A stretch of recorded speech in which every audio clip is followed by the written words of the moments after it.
face the challenge as one country, as one people.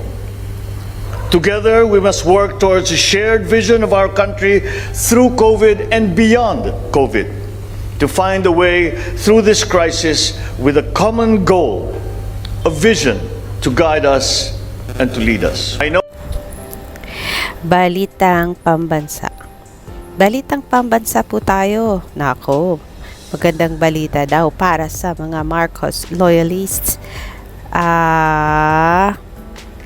Dahil Bongbong Marcos announced his presidential bid. Ayun, inanunsyo na at nakapag-file na ng candidacy, certificate of candidacy si Bongbong Marcos at handa na raw itong bumalik sa Malacanang at ibalik ang mga Marcoses sa Malacanang dahil siya po ay tumakbo or tatakbo bilang presidente ng bansa.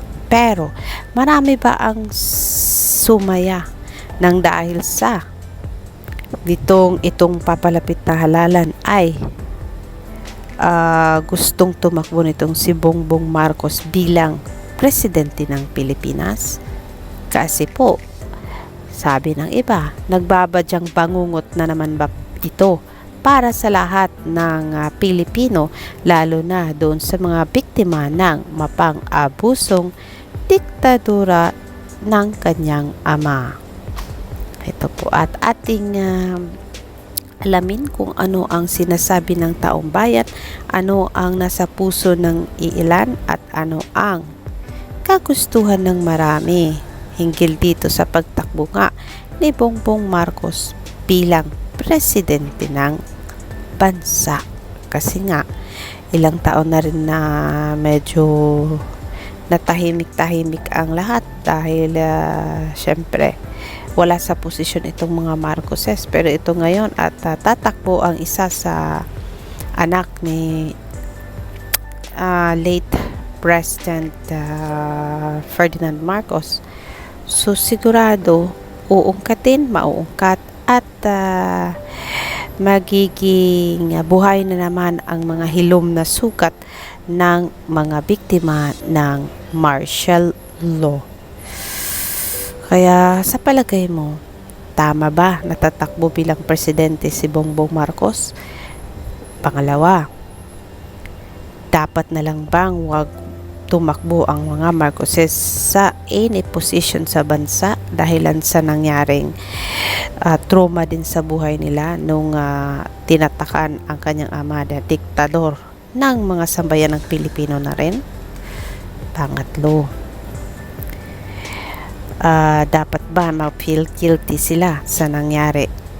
Ilang taon na nakalilipas na naging diktador ang ama nilang si Ferdinand Marcos at hindi ako nagsabi ng diktadura, yung mga tao at yung mga nasa pages ni pamantalaan na ang sinasabi Ferdinand Marcos was a dictator. Or pang-apat, dapat hindi ba sila maging guilty at tatakbo uli sa posisyon para ipakita sa lahat kung gaano sila kagandang leader ng bansa? Yan ang mga katanungan na nasa isipan ko sa ngayon. Kung ano pa ang mga katanungan na gusto nyong itapon para malaman ng sambayanan kung ano ang nasa puso ninyo about Bongbong Marcos running for presidency sa bansang Pilipinas sa halalan 2022. Yan po ang ating update. Alexander Lexa Jules. Kita-kita tayo sa aking next update.